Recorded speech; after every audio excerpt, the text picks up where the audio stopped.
एक ही साल में इसका सस्पेंशन ख़राब हो गया था। तो मुझे ये समझ नहीं आता ये कैसा बिल हो, आप मुझे बताइए।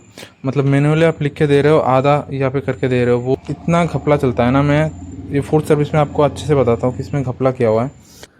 Today I am going to give you a detailed ownership review of this KTM Duke 125।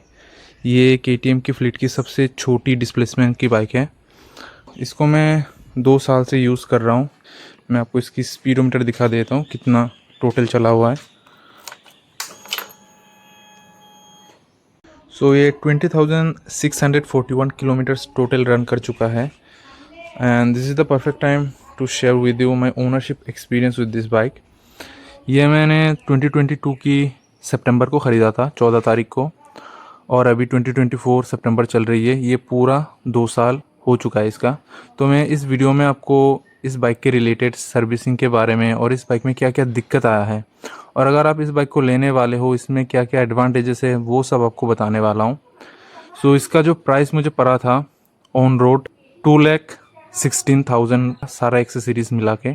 So accessories के नाम पे मुझे बस ये हैंड गार्ड और ये जो आप बैलेंसर देख रहे हो और ये हैंड गार्ड मिला था। 2,000 रुपये चार्ज किया बस इस बैलेंसर और हैंड गार्ड के लिए। एक्सेसरीज मत लेना, और आपको एक्सटेंडेड वारंटी लेना चाहिए।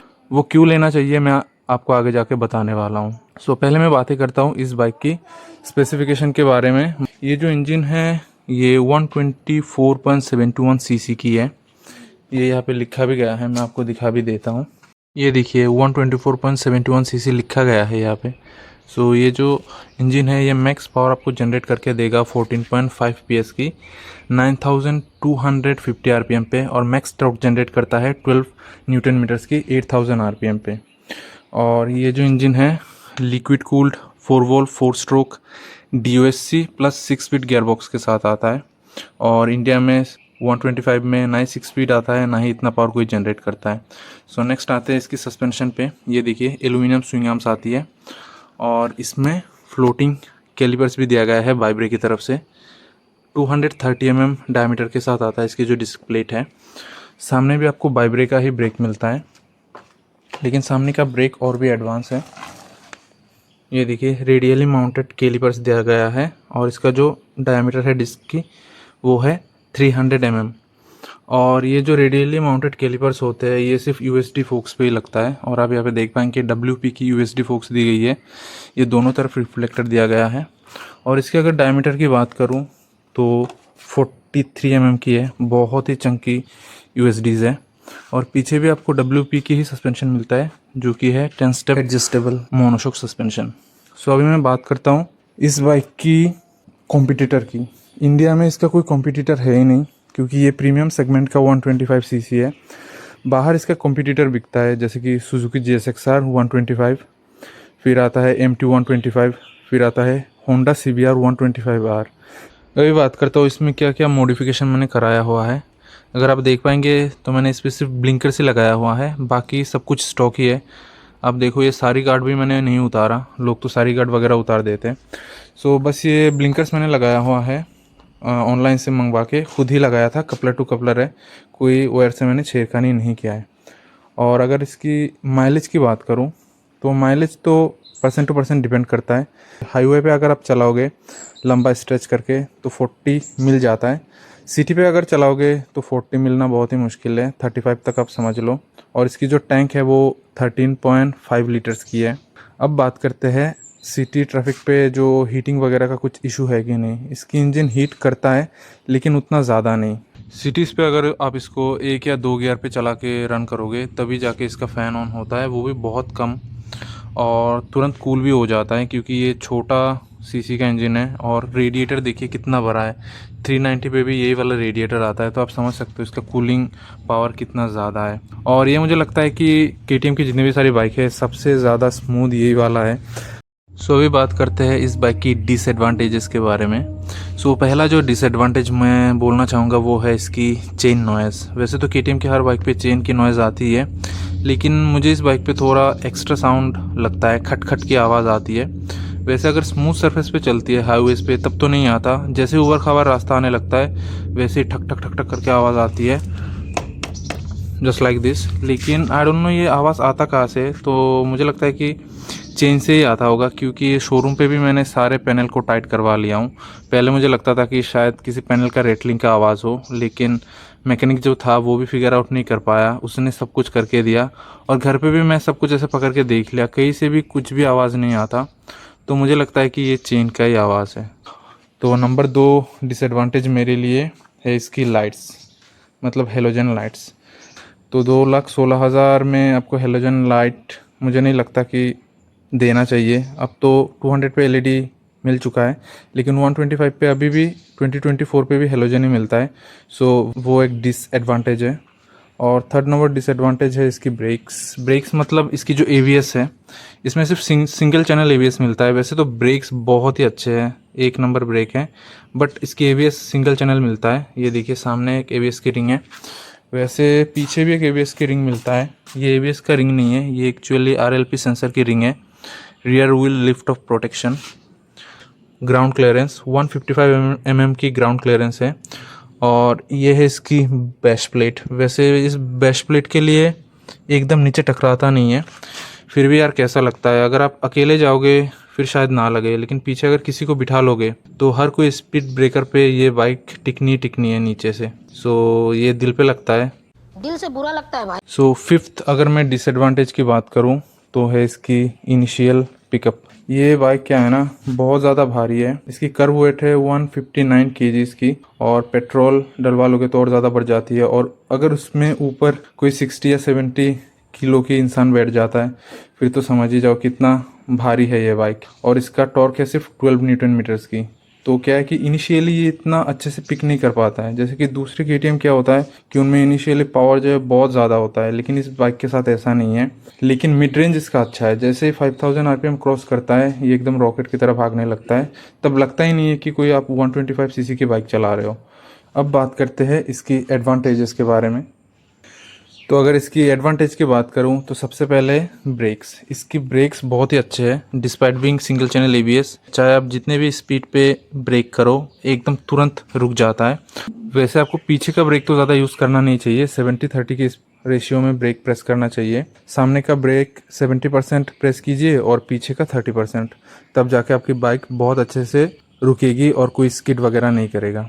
अभी है ट्रेलिस फ्रेम। इसकी जो ट्रेलिस फ्रेम है ये बहुत ही ज़्यादा स्टेबल है, मतलब ये बाइक आप हाथ छोड़ के ऐसे चला सकते हो, मतलब कोई भी दिक्कत नहीं आता, इतना ज़्यादा स्टेबल है।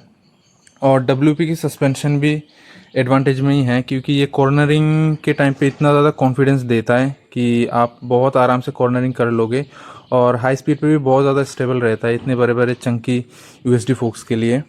सो ये भी एडवांटेज ही है। साथ ही साथ इसके टायर्स भी एडवांटेज में ही गिना जाएगा, क्योंकि ये पीछे का जो टायर है 150 सेक्शन की रेडियल टायर है और सामने का भी रेडियली टायर है 110 सेक्शन की है। दोनों ही MRF की रेव जी है। इस बाइक के हिसाब से ये टायर्स बहुत ही अच्छे काम करते हैं, रोड में एकदम चिपक के चलती है। सो ये भी एडवांटेज है, आपको बहुत ही ज़्यादा कॉन्फिडेंस मिलेगा चलाने में। नेक्स्ट एडवांटेज है इसका सीटिंग पोस्चर। ये एकदम अपराइट आप बैठोगे इस बाइक में, और आपका जो फुट रहेगा वो फुट पैक्स थोड़ा पीछे है, तो लॉन्ग जर्नीज भी आप इस बाइक पे बैठ के कर सकते हो, कोई भी दिक्कत नहीं आती है।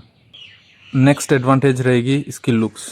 लोग इतना ज़्यादा मुड़ के देखते हैं, चाहे आप गांव पे हो, चाहे आप सिटी पे हो, चाहे आप पहाड़ियों पे जाओ, कहीं पे भी जाओ, पीपल विल नोटिस यू। को बनाया ऐसे गया है, डिज़ाइन ऐसे करा गया है कि इस पे बैठते आप स्टाइलिश दिखने लगते हो, तो ये भी एडवांटेज में ही गिना जाएगा।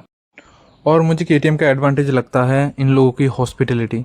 वो लोग इतने अच्छे से कस्टमर से बातें करते हैं, मुझे लगता है कि और कोई भी शोरूम वाले से बातें तो नहीं करता होगा, हमेशा सर करके बातें करते हैं। और सर्विस के लिए भी जब भी कॉल आता है, वैसे तो वो लोग बोल देते हैं कि आपका सर्विसिंग का टाइम आ चुका है, और बातें भी ऐसे सर करके करते हैं, तो मुझे वो चीज़ बहुत अच्छा लगता है। मतलब आपको हमेशा स्पेशल फील करवाते हैं, आप इतना पैसा डाल रहे हो तो स्पेशल ट्रीटमेंट तो आपको मिलने वाला है, तो इसका हॉस्पिटलिटी भी मैं एडवांटेज में ही गिनूँगा। सो अभी बात करूँगा इन 2 साल में मुझे इसमें दिक्कत क्या आई है। तो सबसे बड़ी जो मेजर दिक्कत आई थी वो है इसका सस्पेंशन।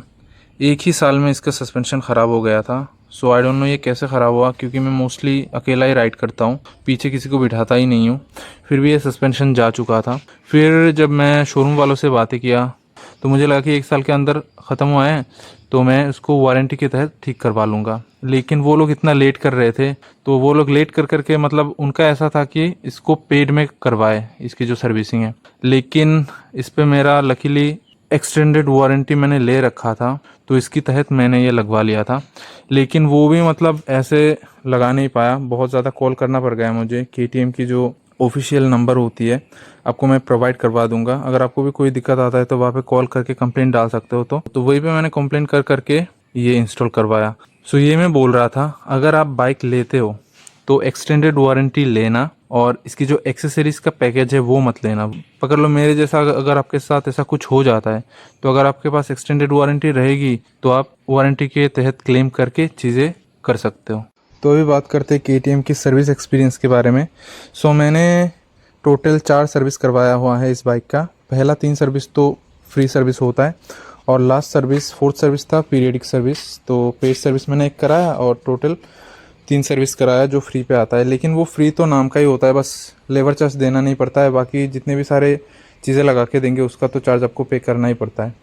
वैसे तो मैंने डिलीवरी लिया था आगरतला गुरखाबस्ती केटीएम शोरूम से, और मैं इसका सर्विस करवाता हूँ धर्मनगर पे, क्योंकि धर्मनगर मेरे से सामने पड़ता है, बस 29 किलोमीटर दूरी है, और आगरतला 100 से भी ज़्यादा किलोमीटर दूर है। लेकिन धर्मनगर का मुझे एक चीज़ समझ नहीं आया, मतलब हर 2 महीने में इसका जो मैकेनिक और मैनेजर है वो चेंज होता रहता है। सो पहले जब मैंने गया था मेरा बाइक बुक करवाने, तब इसका मैनेजर अलग था। फिर 2 दिन बाद गया, फिर मैनेजर अलग था। फिर बाइक डिलीवरी लेने के बाद फर्स्ट सर्विस पे जब गया था तब भी मैनेजर अलग था और मैकेनिक भी चेंज हो चुका था। सो वो थोड़ा अजीब है। सो ये मेरा फर्स्ट इनवॉइस है फर्स्ट सर्विस की, यहाँ पे आप देख पाएंगे फर्स्ट सर्विस 1016 किलोमीटर पे मैंने करवाया था, और इसका टोटल बिल आया था 1660 रुपये। लेकिन मुझे 200 रुपये एक्स्ट्रा देना पड़ गया। यहाँ का जो मैकेनिक था वो मुझे बोल रहा था कि आपका जो कूलेंट है वो कम है, मैं इसको टॉपअप कर देता हूँ। तो मैंने बोला हाँ टॉपअप कर दो। तो वो बोल रहा था कि अगर पेपर में टॉपअप करवाओगे तो शायद ज़्यादा पैसा लगेगा, ऐसा मुझे बोल रहा था वो। तो मैं आपको कर देता हूँ, मुझे 200 रुपये दे देना। तो मैंने बोला चलो ठीक है, 200 रुपये की तो बात है। तो मैंने बोला ठीक है कर दे, मैं तुझे दे दूँगा। सो बाद में मुझे जाके पता चला कि कूलेंट का जो पूरा बॉटल आती है वो ही 200 रुपये की होती है। सो आपके साथ भी ये चीज़ हो सकता है। तो मैं पहले सर्विस करने गया था, मुझे पता नहीं था, और फर्स्ट सर्विस में कूलेंट वूलेंट डलवाने की कोई ज़रूरत नहीं पड़ती है। तो मुझे बस मेरे से बस पैसा उसने ले लिया ऐसे मिस इन्फॉर्मेशन देके। सो सेकंड सर्विस से आप देख पाएंगे कि ये देखिए मैनुअल बिल है। तो सेकंड सर्विस पे वो लोग बोल रहे थे कि हमारा कंप्यूटर चल नहीं रहा अच्छे से, नेटवर्क नहीं आता है, या तो प्रिंटर ख़राब है, ऐसे ऐसे बोल के मैनुअल बिल बनाते हैं। ये देखिए 2025 रुपये की सेकंड सर्विस हुई है। और अगर आप देख पाओगे कि साइन जो है वहाँ पे भी मैनेजर का चेंज हो चुका है, यहाँ पे देखिए मैनेजर अलग है। सो ये है थर्ड सर्विस। यहाँ पे मैनेजर तो सेम था लेकिन वो मैकेनिक चेंज हो चुका था। तो थर्ड सर्विस में मेरे साथ क्या हुआ है, यहाँ पे मैं टोटल बिल आपको दिखा देता हूँ। ये टोटल अमाउंट है 1174 रुपीज़। ये देखिए टोटल ही है। सो इतना कम कैसे, ये मैं आपको दिखाता हूँ। ये देखिए ये मैनुअली हाथ से लिख के दिया 1375। ये है आपकी इंजन ऑयल की प्राइस, और सब मिला के 2800 रुपये मुझे देना पड़ा। तो मुझे ये समझ नहीं आता ये कैसा बिल हो, आप मुझे बताइए। मतलब मैनुअली आप लिख के दे रहे हो, आधा यहाँ पे करके दे रहे हो। थर्ड सर्विस है, मुझे भी कुछ पता नहीं था, सोचा कि ऐसा ही होता होगा। फिर जाके ये हुआ फोर्थ सर्विस जो कि है पीरियोडिक सर्विस। यहाँ पे आप देख पाएंगे कि यहाँ पे भी मैनेजर चेंज हो चुका है। सो मतलब इतना घपला चलता है ना। मैं ये फोर्थ सर्विस में आपको अच्छे से बताता हूँ कि इसमें घपला क्या हुआ है। यहाँ पे भी आप देख पाएंगे कि 1044 रुपीज़ की बिल बनी है, लेकिन अगर टोटल बिल देखोगे तो ये देखिए 3000 रुपये की। सो सबसे ज़्यादा घपला फोर्थ सर्विस में हुआ था जो कि था पेड सर्विस पीरियडिक सर्विस। तो इसमें जो बंदा था मैनेजर वो बोल रहा था कि हमारे यहाँ पे अभी मोतुल का जो इंजन ऑयल है 20W50 वो स्टॉक आउट हो चुका है। तो मैंने बोला ठीक है स्टॉक आउट हो चुका है तो मैं बाद में सर्विस करवा लूँगा। तो बोलता है नहीं, मैं मैनेज करके देता हूँ, मैं बाज़ार से आपको ओरिजिनल मोतुल का ऑयल ला के दूँगा। मान गया कि ओरिजिनल है तो चलो ठीक है। तो उसके लिए उसने पूरा 1375 जो रुपीज़ है उसका प्राइस उसने चार्ज करा। तो मैं हमेशा क्या करता हूँ कि छोटा सा ही वो सर्विस सेंटर है, इसमें एक ही मैकेनिक है एक ही मैनेजर है। तो मैकेनिक के सामने जा बैठ के मैं मेरा सर्विस करवाता हूँ बाइक का।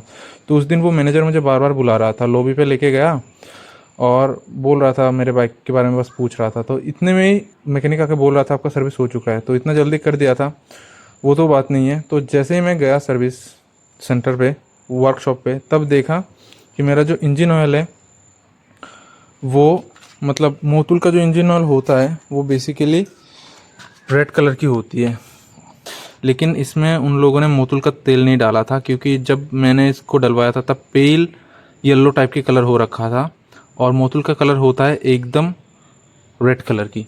सो मैंने उन लोगों को बोला कि ये तो मोटुल का तेल आपने नहीं भरवाया है, तो वो बोल रहे थे कि हाँ मोटुल का ही है। तो मैंने बोला कि अगर मोटुल का है तो उसका पैकेट दिखाओ, क्योंकि मोटुल का जो बोतल होती है वो 1.5 लीटर्स की होती है और हमारे जो ये इंजन है इसमें 1.2 लीटर की इंजन ऑयल जाती है। तो मैंने बोला जो 300 ml इंजन ऑयल है वो कहाँ पे है, क्योंकि मैंने इससे पहले भी वर्कशॉप पे जो मैकेनिक होते हैं उनसे बातें करके रखा था कि 300 जो ml ऑयल होती है वो आपको तो ऐसे प्रोवाइड नहीं करवाएंगे।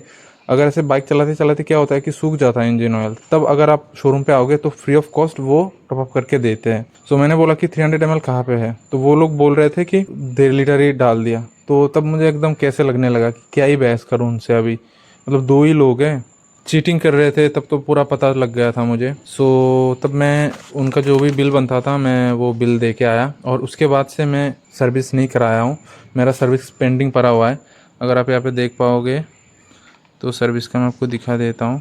4903 किलोमीटर पे मेरा नेक्स्ट सर्विस है, लेकिन अगर ऐसे ही सर्विस चलेगा तो मैं नहीं करवाने वाला हूँ। मुझे अब जाके पता चला कि ये चेंज क्यों होता है। तो इससे तो KTM का ओनरशिप एक्सपीरियंस है, सर्विस का जो एक्सपीरियंस है वही ख़राब होगा। मैं तो KTM वालों से यही बोलना चाहूँगा कि अपना सर्विस ठीक करें। वैसे तो KTM वालों को अगर ये पता चल जाएगा तो वो तो वैसे हटा ही देंगे, इसमें KTM की तो कोई गलती नहीं है, बस वही डीलरशिप की गलती होती है कि वो अच्छे बंदे नहीं रखते, तो कस्टमर्स को ऐसा सर्विस का सामना करना पड़ता है। देखिए अगर मेरे साथ ये चीज़ हुआ है तो और भी लोगों के साथ सेम चीज़ हुआ होगा। बाकी हम कंपनी पे इतना ट्रस्ट करते हैं, इसीलिए हम सर्विस सेंटर पे ही सर्विस करवाते हैं, ये सोच के कि हमेशा जेन्युइन पार्ट से सर्विस हो रही होगी। लेकिन अगर कंपनी पे ही ऐसा होने लगे तो कस्टमर कहाँ पे जाए। बाकी ये सिर्फ मेरे लोकेशन का ऐसा है या आपके साथ भी ऐसा कुछ हुआ है, आप एक्सपीरियंस ज़रूर शेयर कीजिए कॉमेंट्स पे। I hope covered all the necessary information. If you have any queries about the bike or KTM in general, do let me know in the comments. Thank you so much for watching.